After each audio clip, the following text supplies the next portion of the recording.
आला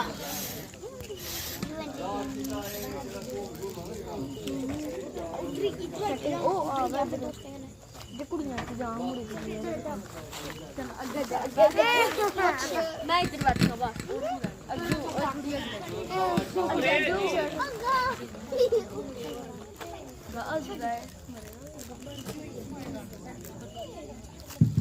ए बिहुआ गया क्यों अग्गू जा बड़ी पैन मेरा अंत समय निकट आ रहा है और पीड़ा और चिंता से मेरा दम घुट रहा है।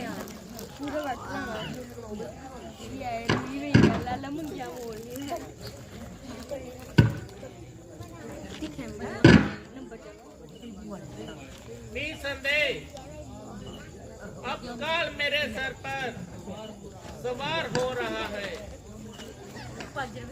और मुझे एक शब्द बोलना भी सख्त दुश्वार हो रहा है। ना मालूम कि किस समय इस जहां से कूच करना पड़ जाए और तुमसे कुछ कहना पाऊं। प्यारी, मैंने अपनी मूर्खता से न केवल अपना ही सत्यानाश किया बल्कि तुम्हारे नाजुक दिल को पाश पाश किया। सारी आजू उस जालिम की मोहब्बत का दम बढ़ता रहा और तुम्हारी ओर से लापरवाही करता रहा। मैंने अपनी दिव्य वासना का फल पाया और अपनी जड़ों पे आप कुल्हाड़ी चला बैठा। प्राणनाथ, आप किस प्रकार की शब्द अपने मुख से निकाल रहे हैं और मुझे क्यों पापों के घड़ों में डाल रहे हैं? आपका दर्जा मेरे लिए परमेश्वर के समान है। ये दासी हर समय और हर हालत में आपकी फरमान है। आप मेरे सामने हाथ जोड़कर मेरे पापों को और भारी कर रहे हैं। हे नाथ, माना कि मैं आपकी कृपा का पात्र नहीं हूँ। क्या मौत का दरवाजा भी मेरे लिए बंद है? परमात्मा, दया करो। अब मेरे में कष्ट सहने की शक्ति नहीं है। प्रभु, अब मुझे अधिक ना सताओ। जल्दी इस पापी भूमि से उठाओ। ओ जालिम ककेई, पति को डसने वाली नागिन, अब तो तेरा कलेजा ठंडा हो गया। ओ बेरहम, चल यार तू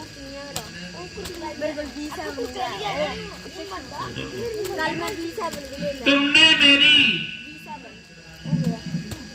नाथ पिदानियों का खूब बदला लिया। ओ बेवफा ककेई, मेरी तो इस दुनिया से कूच की तैयारी है, मगर याद रखना, मिटाया तो मेरा नामो निशान तूने। ओ जालिम, मिटेगी एक दिन तू भी मेरा नामो निशान होकर।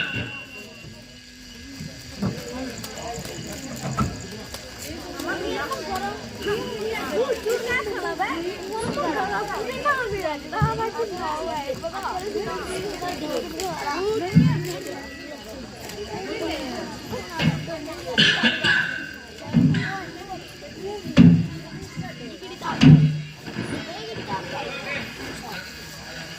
महारानी जी, मंत्री जी तशरीफ ले आए हैं।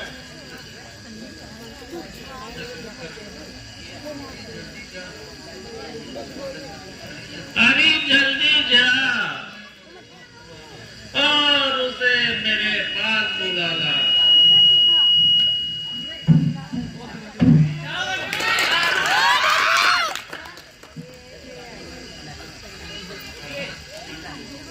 महाराज, सुमित्र, कहो मेरे हंसों की जोड़ी को कहाँ छोड़ आए। हाय हाय, जो आता है और जान का ही लागू, तुम मुंह से तो बोलो। महाराज, मैंने हर चंद जोर लगाया, बहुत कुछ समझाया, मगर उनके दायरे में जरा भी फर्क न आया।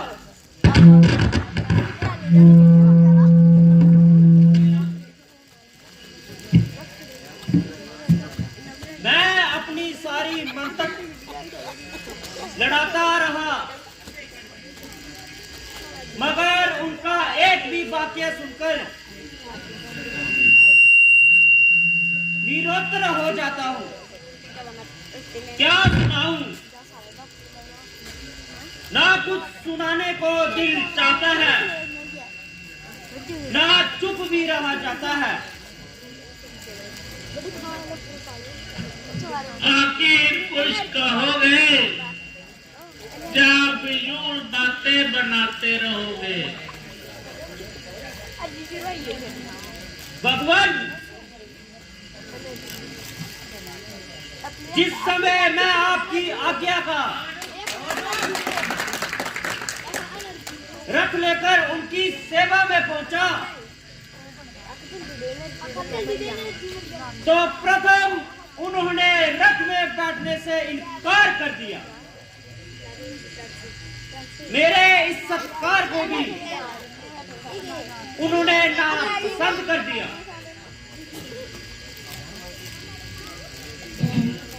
ये तो मुझे पहले ही ख्याल था और उनका वापस आना सख्त मुहाल था। हाय जो मेरी किस्मत फूट गई है, अब तो रही सही उम्मीद भी डूब गई है। अच्छा, और कुछ कहा वो भी सुना दो। आपको और माताओं को हाथ जोड़कर प्रणाम किया और ये पैगाम दिया, मेरी माता कचेरी को हरगिज कोई तकलीफ ना हो पाए और भरत को तत्काल नैनीहाल से बुलाकर राज तिलक दे दिया जाए।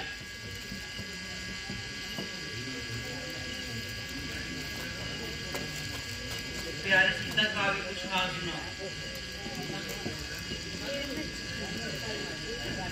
वह मुड़ मुड़ कर अयोध्या की तरफ देख देख कर व्याकुल होती जाती,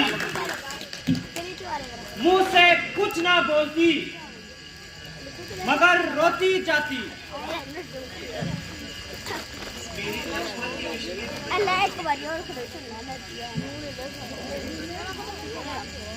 उनकी तबीयत पर महारानी की कार्यवाही का सख्त मुनाफ है। गुस्से के मारे आंखों का रंग लाल है। बेटा लक्ष्मण, तुम्हारा मैं गुनहगार हूँ और तुम्हारी ओर से शर्मसार हूँ, मगर ए बेटा माफ कर दो, क्योंकि अब मैं इस दुनिया से कूच करने वाला हूँ। परमेश्वर दया करो।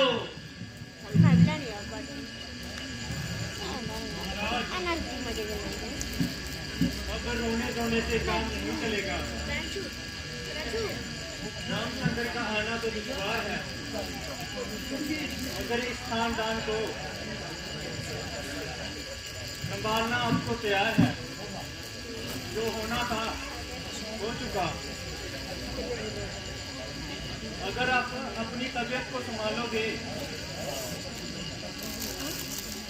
सारे खानदान को नष्ट होने से बचा लोगे।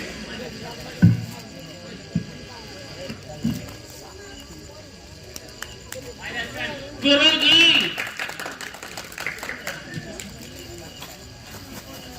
आपकी ये तसल्ली कुछ फायदा नहीं करेगी और गई हुई कभी बात वापस नहीं आएगी।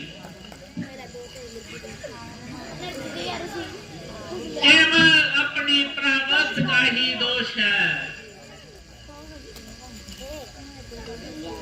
प्यारे राम, माफ कर दो। प्यारी कौशल्या, धन्य हो जो इतना कष्ट पाने में भी प्रसन्न हो। प्यारी सुमित्रा, विदा। हाय राम, मैं चला।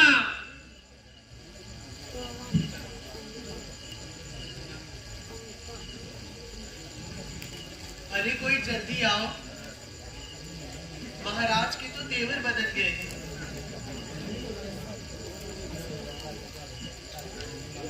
अफसोस, तेवर क्या बदल गए, खुद महाराज ही संसार से चले गए। क्या कितनी नारी छूट गई? हाँ महारानी जी, अब तो सारी आशा ही खत्म हो गई।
केवट बिया निया की बिया बिठा के हमें मिया लगा उस पार तुम, हम तीनों पे कर दो ये उपकार तुम।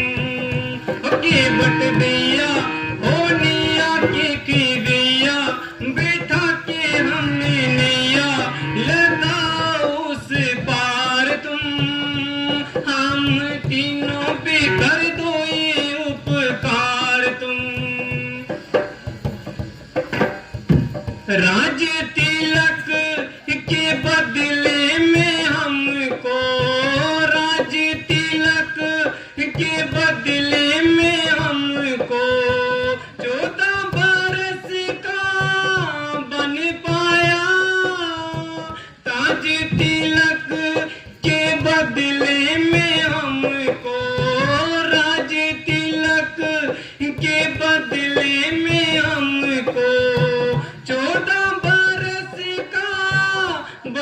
पाया पार करा दो करो न देरी फिर की रात अंधेरी मेरे भाई बैकू में उतराई न करना इतराई न करना इनकार तुम हम तीनों पे कर दो ये उपकार तुम केवट भैया होने आके भैया बेटा के हमें नैया लगाओ उस पार तुम हम तीनों पे कर दो ये उपकार तुम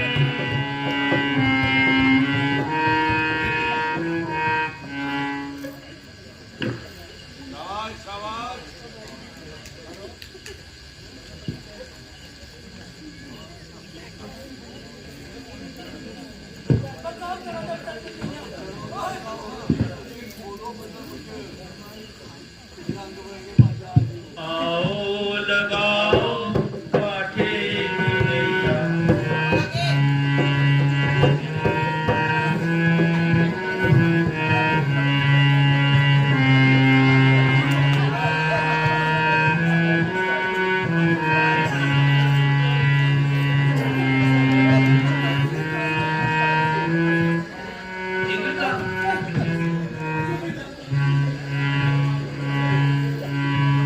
आओ लगाओ किनारे पे नैया आओ लगाओ किनारे पे नैया आओ लगाओ किनारे पे नैया आओ लगाओ किनारे पे नैया जो तेरी काठ की नैया टूट जाए जो तेरी काठ की नैया टूट जाए काठ की छोड़ सोने की दलिया आओ लगाओ किनारे पे नैया आओ लगाओ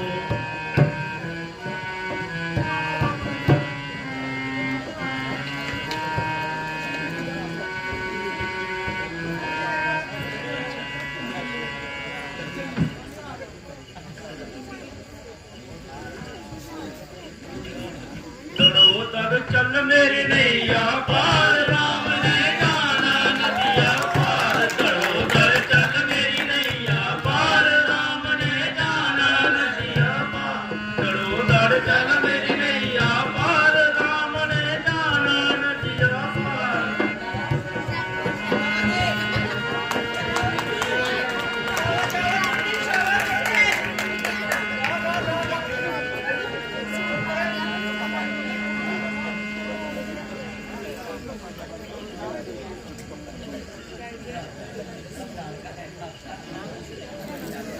प्रभु जी नाव दूसरे छोर पे आ रही है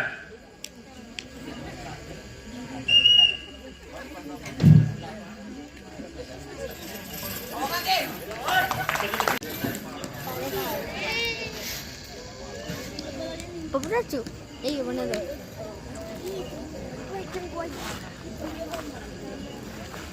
भ्राता जी आज तो आपकी तबीयत बहुत सुस्त है। हाँ शत्रुघ्न जी तुम्हारा ख्याल बिल्कुल दुरुस्त है क्या कारण है जरा मैं भी तो सुन पाऊं। कुछ कारण हो तो बताओ कारण तो अवश्य है मगर मुझसे पोशीदा रखते हो।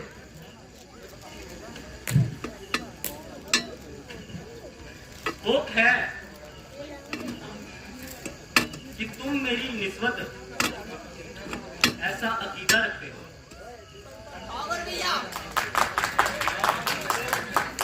तो फिर आपको बताने में क्या एतराज है? शत्रुघ्न जी भला आपसे भी कोई मेरा पता है?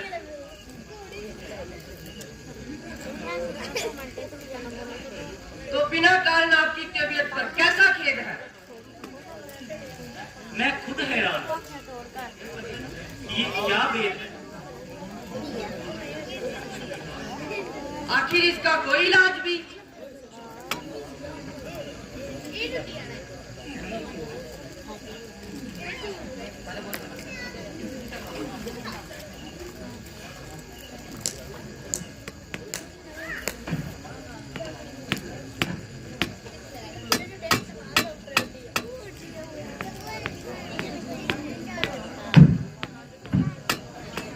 महाराज प्रणाम।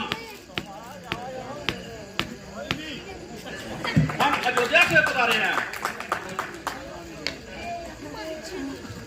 कोई खुशखबरी भी लाया है? हाँ, वैसे तो खैरियत कहलाता है, मगर कहता है आपको जल्दी ही बुलाया है।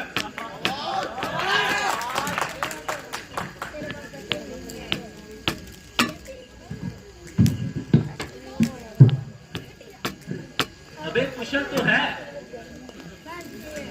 जो ऐसे जल्दी में संदेशा लाया है। हाँ महाराज, वैसे तो कुशल है, मगर आपको जल्दी ही बुलाया है। पिताजी तो प्रसन्न है। हाँ महाराज, आपको जल्दी ही बुलाया है। माताजी तो प्रसन्न है। हाँ महाराज, आपको जल्दी ही बुलाया है। भाई रामचंद्र और लक्ष्मण जी तो सुस्त हैं।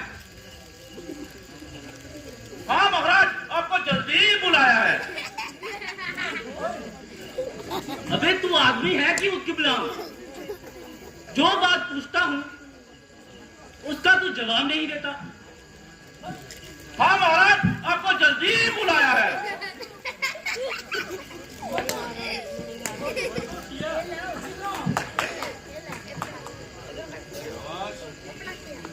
तू सीधी तरह हमारी बात का जवाब क्यों नहीं देता? हाँ महाराज, पूछिए क्या पूछते हो? अरे मैं पूछता हूं कि पिताजी, माताजी, भ्राता जी तो अच्छे हैं। हाँ महाराज, वैसे तो सब कुशल है, मगर आपको जल्दी ही बुलाया है। अजब दीवाने से पाला पड़ा। हाँ महाराज, आपको जल्दी ही बुलाया है। अरे जल्दी तो बुलाया है, लेकिन कोई संदेशा भी लाया है। हाँ महाराज, यही तो मैं कहता हूँ, आपको जल्दी ही बुलाया है।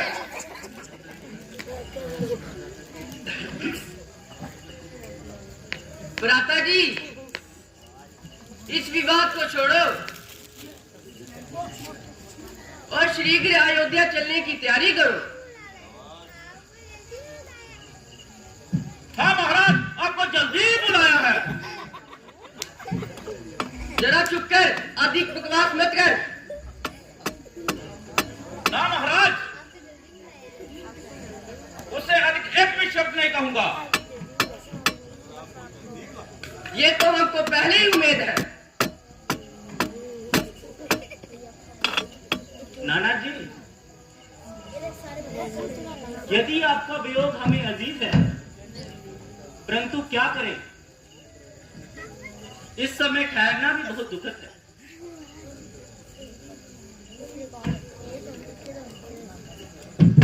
बेटा, यदि मैं तुमको एक क्षण के लिए भी अपने नेत्रों से दूर नहीं करता, मगर इस वक्त मजबूर भी नहीं कर सकता। जाते ही अपनी कुशलता की खबर लाना और अधिक इंतजार न दिखाना। वही तो मैं कह रहा हूँ, आपको जल्दी ही बुलाया है।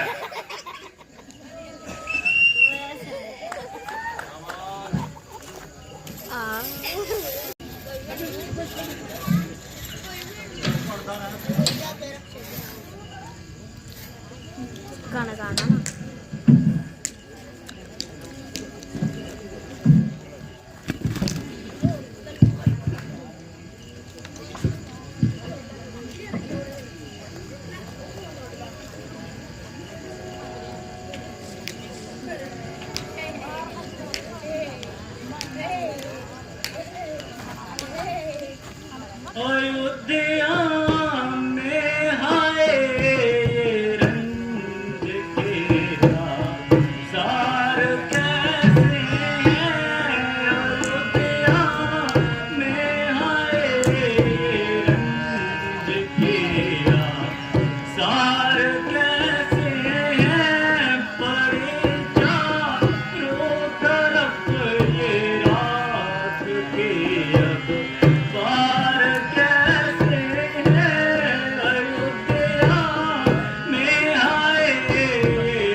शाही महलों पे चीले आज क्यों मंडरा रही इतनी शाही महलों पे चीले आज क्यों मंडरा रही इतनी सभी छोटे बड़े रंज के सार कैसे हैं अयोध्या में आए रंज के सार कैसे हैं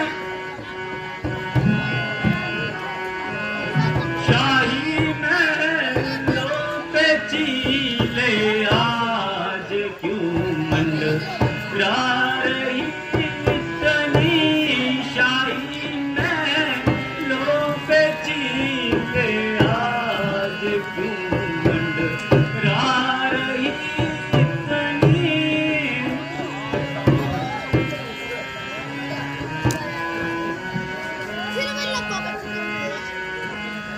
हैं अयोध्या की हालत ऐसी अक्सर क्यों है? तमाम गली कूंटे बिल्कुल सुनसान पड़े हैं, सारे बाजार बिल्कुल सुनसान पड़े हैं। राजमहल पर आज चीलें क्यों मंडरा रही हैं? ना मालूम आज किसका मातम हो गया, जो सूर्य वंश का झंडा भी खत्म हो गया। बेशक लक्षण तो खराब ही नजर आते हैं।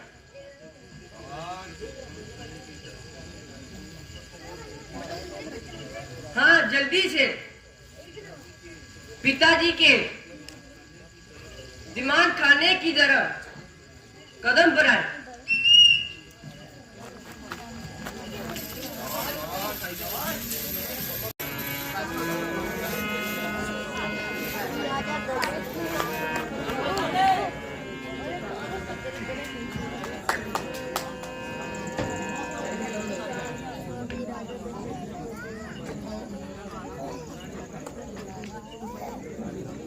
रानी जी, सुना है कि भरत जी आ गए हैं।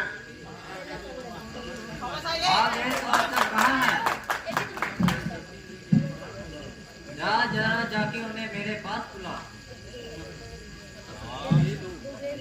ये लोग मेरे सामने ही आ रहे हैं।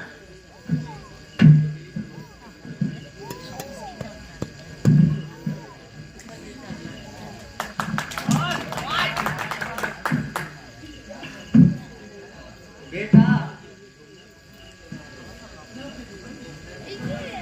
तुमने बहुत दिन लगाए,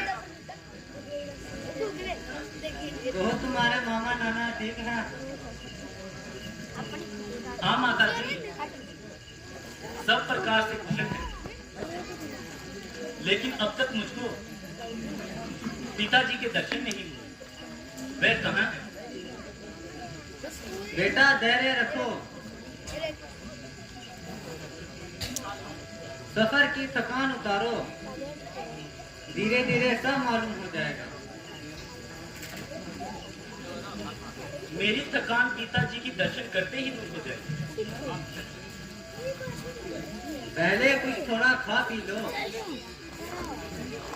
फिर धीरे धीरे सब हाल बता दूंगा। मैं पूछता हूँ पिताजी कहाँ हैं? तुम करती हो धीरे धीरे सब हाल बता दो। ये धीरे धीरे का मामला क्या है? कहती तो हूँ कि धीरे धीरे सब हाल बता दूंगी। आश्चर्य है कि जो बात तुम कहती हो वही उलझी है। मैं प्रश्न करता हूँ, उसका टेढ़ा ही उठ कर मिलता है। ये धीरे धीरे मालूम नहीं किस सदी की बात है।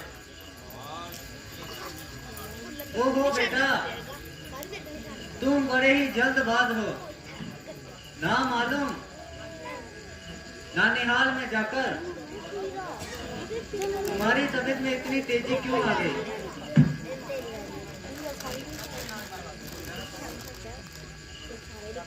या परमेश्वर, ये धीरे धीरे किस युग का नाम है या किसी सदी का हिस्सा है? आखिर इस धीरे धीरे का कभी खात्मा भी होगा? बेटा तसल्ली रख, धीरे धीरे सब हाल बता दूंगी। क्या खाक बता दोगी? आग लगे तुम्हारे इस धीरे धीरे को। ना जाने किस सदी में किस तरह इस धीरे धीरे का उपचार करती जा रही हो। दूत गया तो इतना बोला कि तुम्हें जल्दी बुलाया है। तुमसे पूछता हूं तो धीरे धीरे की बढ़ान रही हो। बेटा तुम्हें तो खामखा हट चढ़ गया है। मैं कह रही हूँ कि धीरे धीरे सब मालूम हो जाएगा।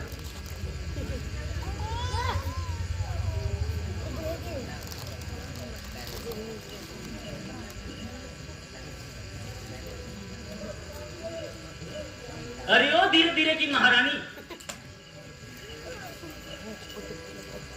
अगर अब ये बार बार शब्द मुंह से निकाला तो अपने आप को खत्म कर दूंगा। जल्दी बताओ पिताजी कहां हैं? बेटा शोक है तुम्हारे पिताजी स्वर्ग गुजार गए। अब तुमको उनके दर्शन नहीं होंगे। हैं? पिताजी स्वर्ग सिधार गए। शोक उन्हें अंतिम समय में मैं देख ना पाया।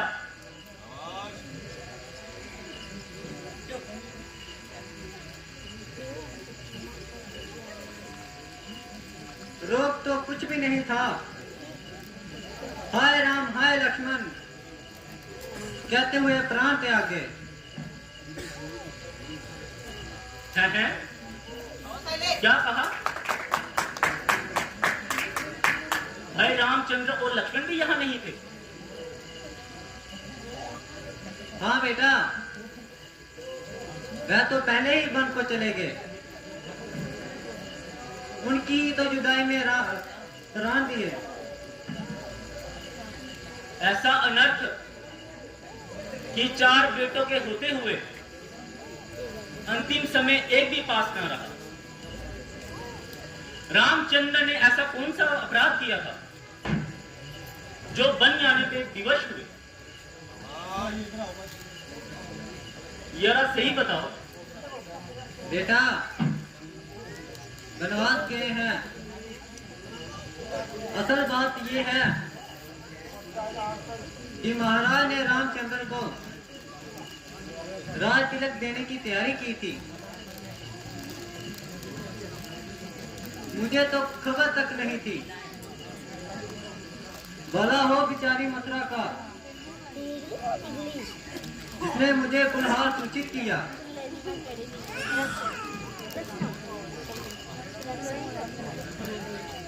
मैंने किसी प्रकार महाराज से 2 वचन पूरे करने का प्रण कराया हुआ था।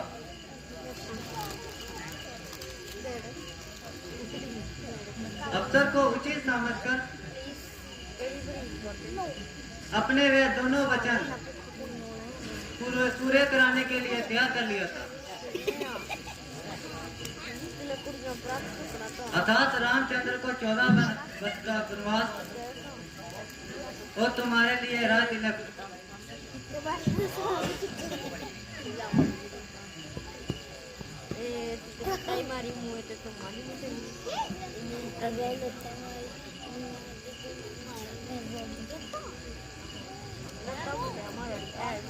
हाय पिताजी, आपके मरते ही तमाम जमाना शत्रु हो गया। भाई रामचंद्र भी उपस्थित नहीं।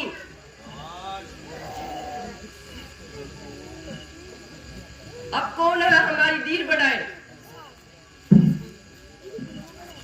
प्यारे बंधु, तुम्हारे लिए तो रामचंद्र मैं उपस्थित हूं। रामचंद्र नहीं तो मेरे लिए नहीं, तुम क्यों रोते हो? भाई सब्र करो, चलो उस बेचारी मुसीबत की मारी महादुखियारी माता कौशल्या और सुमित्रा जी के पास चलते।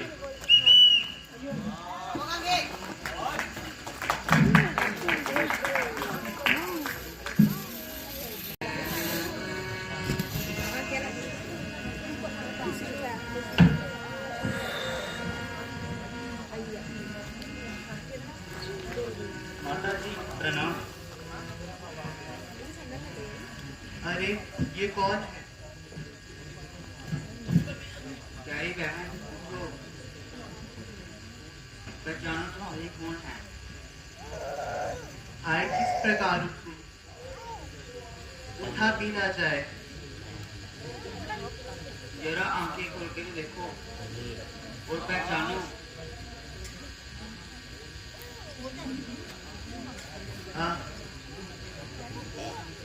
आंखें होती तो रोना ही क्या था। अब आंखें किसकी लाऊं?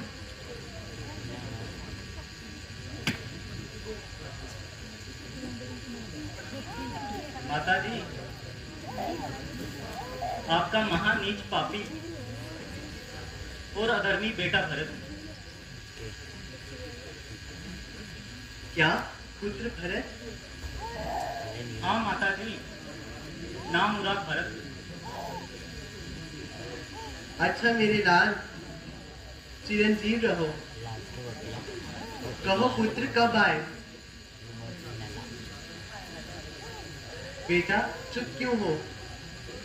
कुछ मुख से तो बोलो। क्या अपनी माता से रुष्ट हो?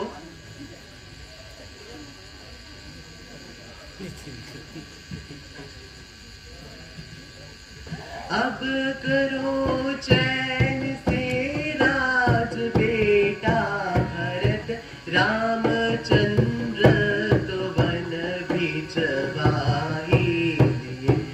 अब करो चैन से राज बेटा भरत, रामचंद्र तो वन भिजवाई दिए। तेरे मन में न अब कोई खटका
तेरे चरणों की सौगंध माता, मुझे इस शरारत का बिल्कुल पता ही नहीं।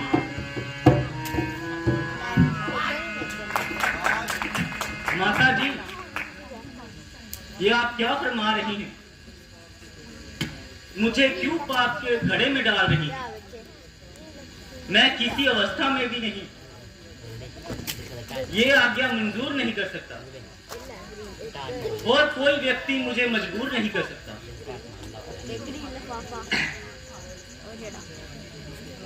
आप तो राज्य के लिए कहती हैं, पर मुझे तो अयोध्या रहना भी वार नहीं। यहाँ एक एक पल भी गुजारना सख्त दुश्वार है। राजा वह बन सकता है जिसकी जिंदगी प्रजा के लिए मसाल हो, ना कि भरत जिसके बारे में प्रजा को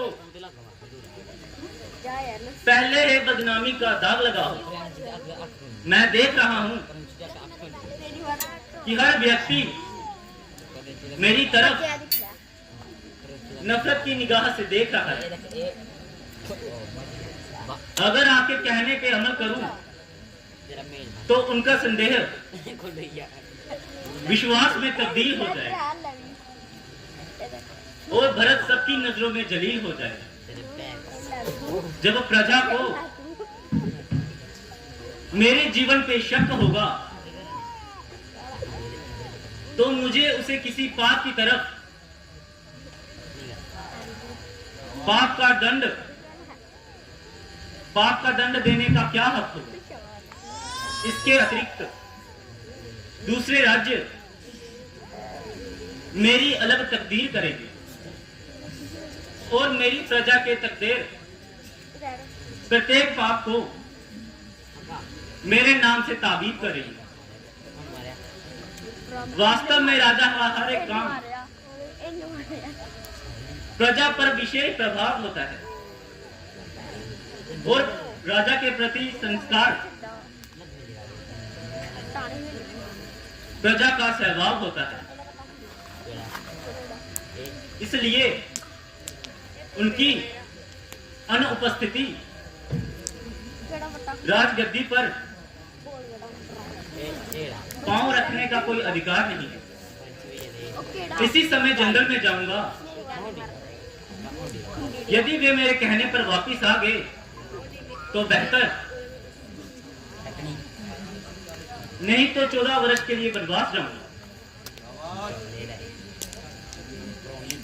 कैकेयी को भी हाथों हाथ बदला मिल जाएगा, जबकि उसका बेटा उसकी आंखों के सामने वन को निकल जाएगा, ताकि उसे मालूम हो जाए कि किसी माता को अपनी पुत्र की जुदाई का किस तरह कदर मिलाल होता है और उसका इस अवस्था में क्या हाल होता है।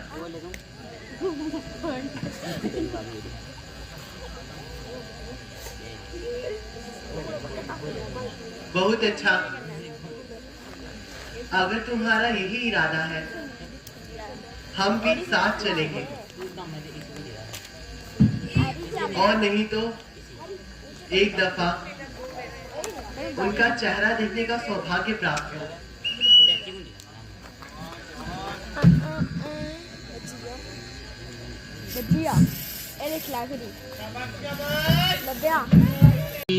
कुदरत के बलिहारी प्रभु जी तेरी कुदरत के बलिहार, भेद न तेरा किसी ने पाया, ऋषि मुनि गए हार, प्रभु जी तेरी कुदरत के बलिहार, प्रभु जी तेरी कुदरत के बलिहार।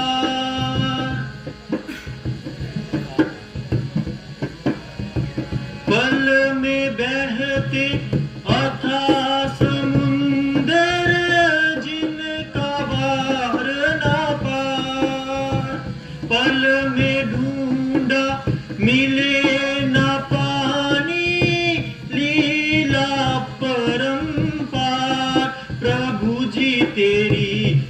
कुदरत के बलिहार प्रभु जी तेरी कुदरत के बलिहार। पल में पुष्प खिले बागों में फूल रही फूलवार। पल में ढूंढा मिले न पानी लीला परंपार। प्रभु जी तेरी कुदरत के बलिहार प्रभु जी तेरी कुदरत के बलिहार।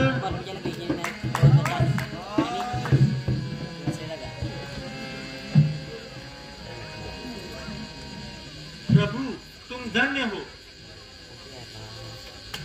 तुम्हारी महिमा का कौन पार पा सकता है। तुम्हारी लीला अपरंपार है।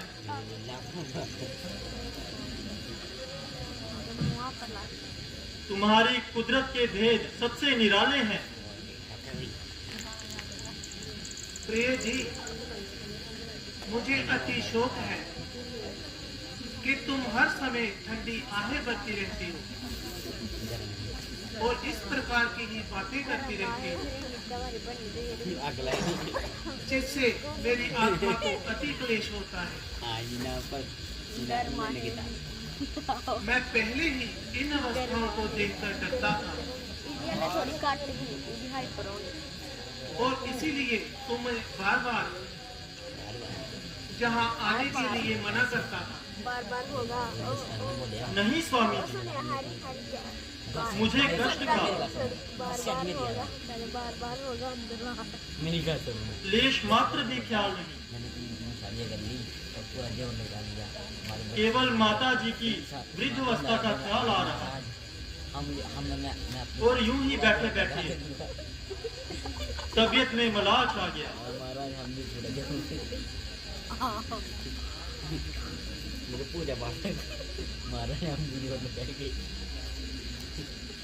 लक्ष्मण जी, आज इस जंगल के जानवर क्यों इस प्रकार भय खा रहे हैं और इस तरह तेजी से भागते हुए जा रहे हैं। जरा देखना इन पर क्या मुसीबत आ गई कि इन्होंने ऐसी भगदड़ मचाई हुई है।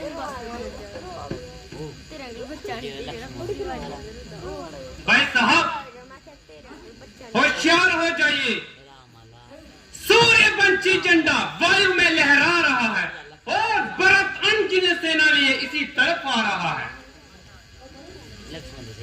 यदि भरत है तो तुम्हें किस बात का डर है?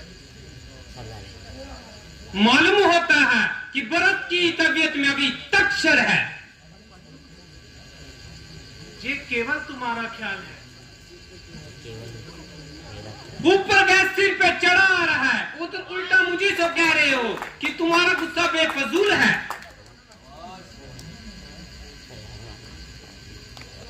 भरत से मुझे कदापि ऐसी उम्मीद नहीं है। हाँ जी महाराज, उसकी जात में कोई फर्क नहीं, वह दृढ़ निश्चय रखकर आया है।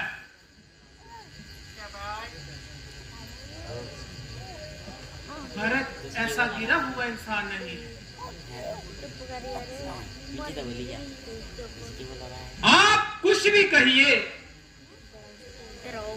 मगर मुझे आपकी संपत्ति से कभी भी कोई विश्वास नहीं।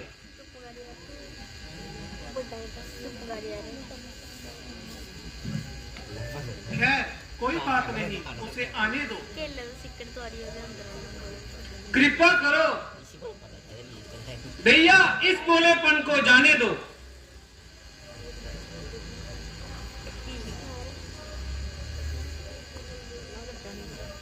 लक्ष्मण, जरा सब्र करो और इस कदर अपनी तबीयत पर जबर करो,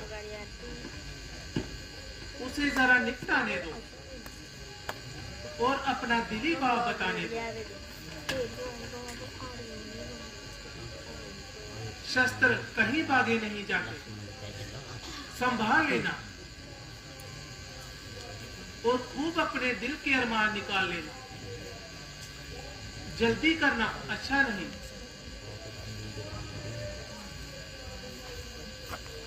बस भाई साहब, बहुत सब्र किया,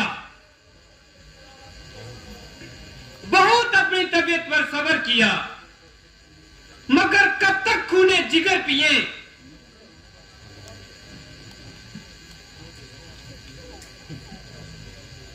वो देखो, वह तो बेचारा अकेला भागा हुआ आ रहा है।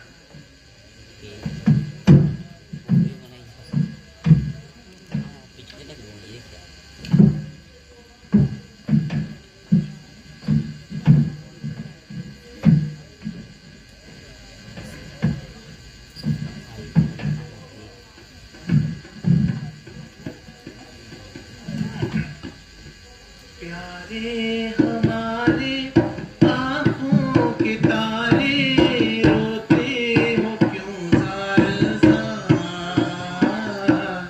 प्यारे हमारे आंखों के तारे, रोते हो क्यों ज़ार ज़ार। गर्दन उठाओ, मुँह तो दिखाओ, सदके में हूँ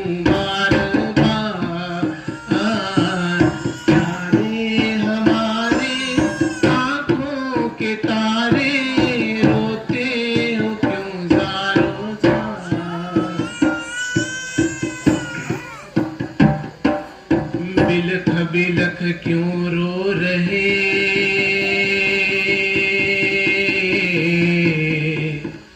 कहो तो भाई जान, देख तुम्हें इस हाल में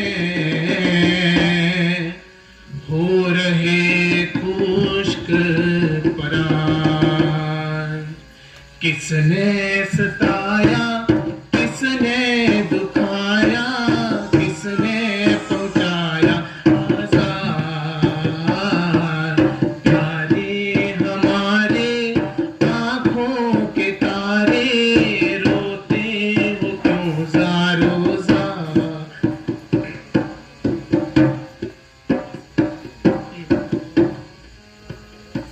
प्यारे भरत, कहो चित्त तो प्रसन्न है, तुम रोते क्यों हो? आखिर कोई कारण तो बताओ, बात तो बताओ।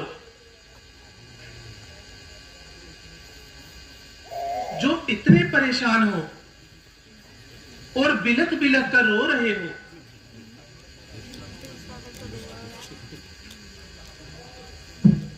तुमने तो बच्चों को भी मात दे दी। चले आए भरत को आप दुनिया, दीन से धोके चले आए भरत को आप दुनिया, दीन से धोके गुजारूं जिंदगी के दिन मैं किसके आश्रय होके गुजारूं जिंदगी के दिन मैं किसके आश्रय होके। बेचारा अपने ये क्या बिना सोचे बिना समझे निकल घर से चले आए। बिना सोचे बिना समझे गुजारूं जिंदगी के दिन मैं किसके आश्रय होके। हाय मत हाय तकदीर वारे करम मेरी माता ने ही मुझ पे किए चल कपट धोखे से चले ए भरत को आप दुनिया दीन से धोखे चले ए भरत को आप दुनिया दीन से धोखे।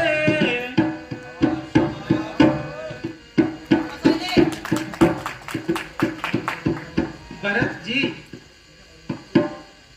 मैं तुमको निश्चय दिलाता हूं कि मुझको ना तुम्हारी निस्बत से कोई शिकायत है और ना ही माता ककेई पर मुझे कोई अफसोस है।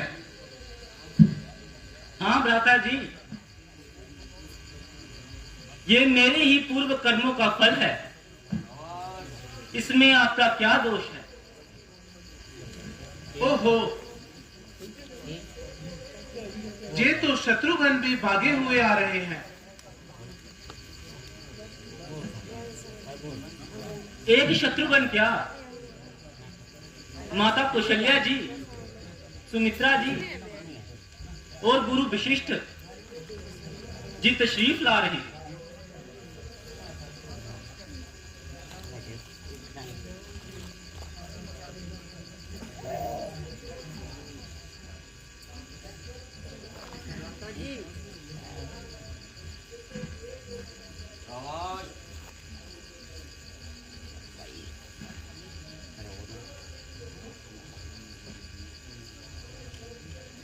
खेद है कि तुम्हें समस्त कुल को कलेश देना मंजूर है। हाँ भ्राता जी, ये सब मेरा ही कसूर है। शत्रुघ्न जी, तुम इस कुटिया में अपनी भाभी के पास आराम करो, मैं माताओं के स्वागत के लिए जाता हूं। जैसी आज्ञा।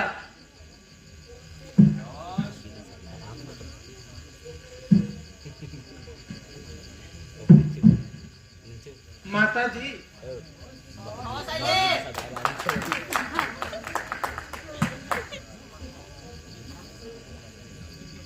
आपने इस दूर दराज के सफर की व्यथा ही तकलीफ उठाई। मेरी माता, आप कुछ बोलती क्यों नहीं? कहिए, तबीयत तो ठीक है?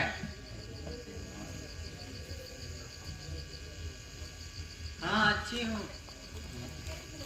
माता जी, आप अपने दिल में कदाचित किसी भी प्रकार का ख्याल ना रखें और व्यथा अपनी तबीयत पर किसी भी प्रकार का मलाल ना रखें। ये प्रारब्ध के चक्कर जरूर सामने आना है। आपका तो यूं ही बहाना है। ओहो, कैसी जलील है बेचारी, मुंह में जुबान नहीं।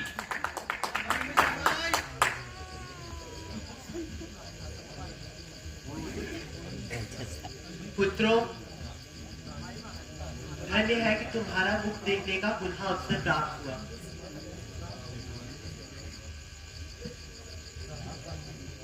मैं माता जी, ये क्या कहा? हाँ पुत्र, अब तुम्हारे सिर पर पिता का साया नहीं रहा। हाय हाय, ये कैसा शोक सुनाया। पिताजी का कब परलोक हुआ? इधर तुम वन को पधारे और वो वहां परलोक सिधारे। क्या भरत जी भी नहीं आ पाए? नहीं बेटा, यह भी बाद में बुलाए गए। ओ फलक कज रफ्तार, तू घर से निकाल कर भी हमको सताता रहा। हाय अफसोस कि पिता का साया भी सिर से जाता रहा। हाय पिताजी, आप सदा के लिए हमसे मुंह मोड़ गए। हमें किसके सहारे छोड़ गए?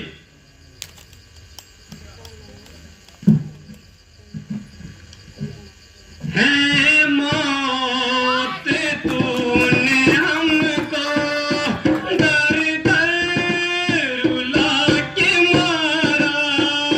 है मौत तूने हमको दर दर रुला के मारा। घर से किए थे बेघर, बन में बुला के मारा। मन में बुला के मारा। सामान के दो दबोई छिन लिए हैं। सामान के दो दबोई छिन लिए हैं।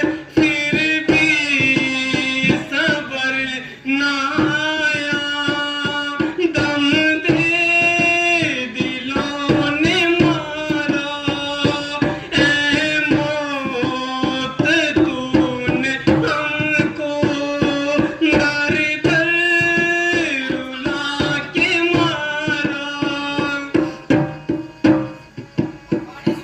बन के फकीर हमको बन के काक जानी। बन के फकीर हमको दर दर की काक जानी। इस खाक में हमको आखिर मिला के मारा। ऐ मौत तूने हमको दर दर रुला के मारा। घर से किए थे बेघर, बन में बुला के मारा।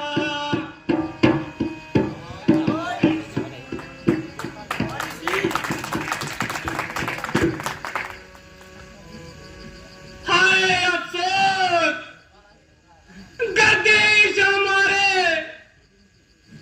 क्यों पीछे पड़ी है और हमको बर्बाद करने पड़ी है। घर से तो निकाल दिया और इस कोने में बिठा दिया, और पिताजी का हाल भी सुना दिया।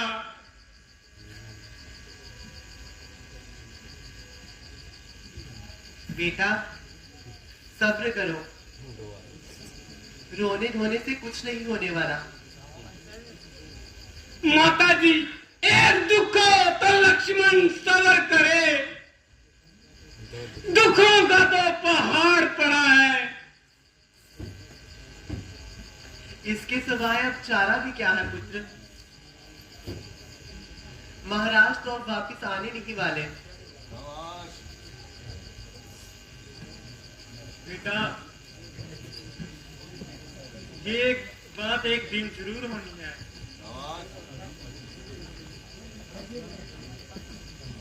उसका अफसोस करना ही फिजूल है। इसलिए व्यर्था सोच विचार को परमेश्वर का ध्यान कीजिए।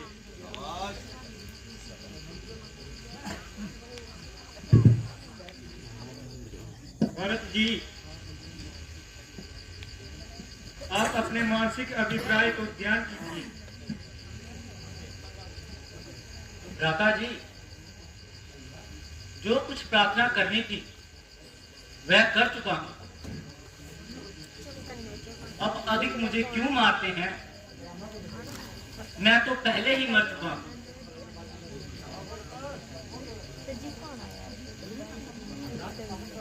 उधर तो सुखों का जैसे ही खात्मा हो गया, इधर आपका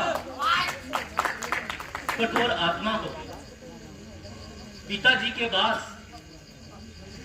जो भी पालन पोषण करना था और यही हमदर्दी का दम भरना था। प्यारे भरत, तुम्हारा प्रेम जो कुछ मेरे साथ है उसे मैं खुद जानता हूं और तुम्हारी दिली अभिप्राय को भी बखूबी पहचानता हूं, लेकिन क्या करूं? शास्त्रों की आज्ञा और धर्म की पाबंदियों से मजबूर हूं। इसीलिए 14 वर्ष के लिए तुम्हारी नजरों से दूर हूं। अगर ऐसा ना करूं तो ना केवल मेरी आत्मा को ही कष्ट होगा, बल्कि पिताजी की प्रताप और यश नष्ट होगा। बहुत अच्छा, अगर आपका यही धर्म है तो भरत के लिए भी सबसे बढ़कर यही शुभ कर्म है कि आपके चरणों में निवास करूं और खुद भी 16 साल वनवास करूं। मुझे तुम्हारी इस राय से इख्तलाफ है, क्योंकि तुम्हारा ये ख्याल पिताजी की आज्ञा के खिलाफ है। वनवास का हुक्म सिर्फ राम के लिए है, ना कि तमाम के लिए है।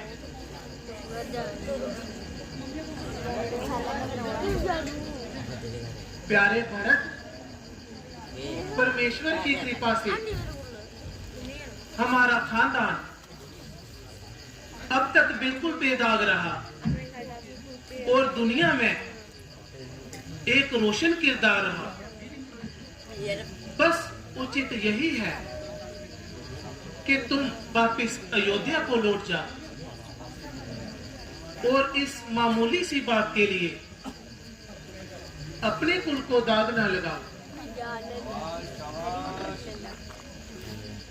अच्छा माता कौशल्या जी, जो हुक्म दे वह इंसाफ है। हाँ हाँ, मुझे उनमें हुक्म से कब इन्हिराफ है। माता जी, आप हमारा इंसाफ कर दें और इस मामले को साफ कर दें। मेरे बच्चों, मेरी खुशी इसी में है कि तुम दोनों अपने धर्म का पालन करो। बस ये फैसला बड़ा माकूल है। माता जी का हुक्म कबूल है। अब आपका अधिक हट करना फिजूल है। भाई, ये तुम्हारी भूल है, बल्कि माताजी का फैसला मेरे अनुकूल है, क्योंकि पिताजी की आज्ञा का पालन करना ही मेरा धर्म है। माता जी, आप अपने शब्दों में फरमा दीजिए और इस झगड़े को निपटा दीजिए। बेटा, तुम दोनों कौशल्या के नेत्र हो और मेरे होनहार पुत्र को। अच्छा था कि तुम आपस में ही ये मामला सुलझा लेते और मुझे तकलीफ ना देते।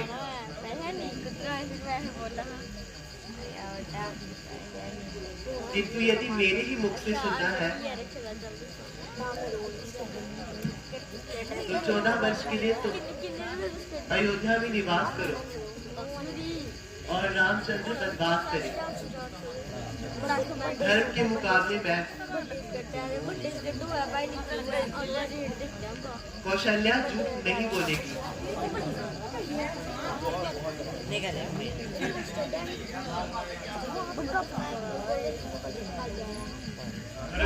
कल आया नहीं दादर भैया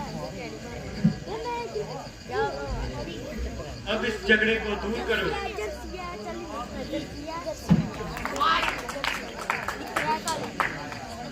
और अपनी माता कौशल्या की आज्ञा मंजूर करो।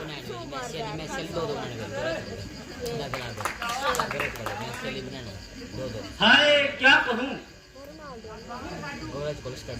भरत को हर जगह मजबूर किया जा रहा है और जबरदस्ती आपके चरणों से दूर किया जा रहा है। बहुत अच्छा, आप इतनी कृपा कीजिए कि अपने खड़ावे मुझे दे दें। इनको अपने साथ ले जाऊंगा और इन्हीं से अयोध्या को सजाऊंगा।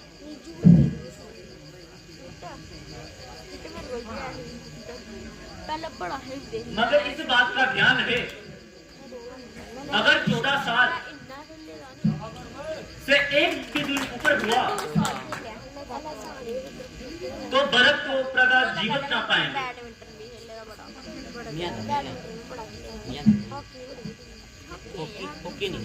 प्यारे भरत,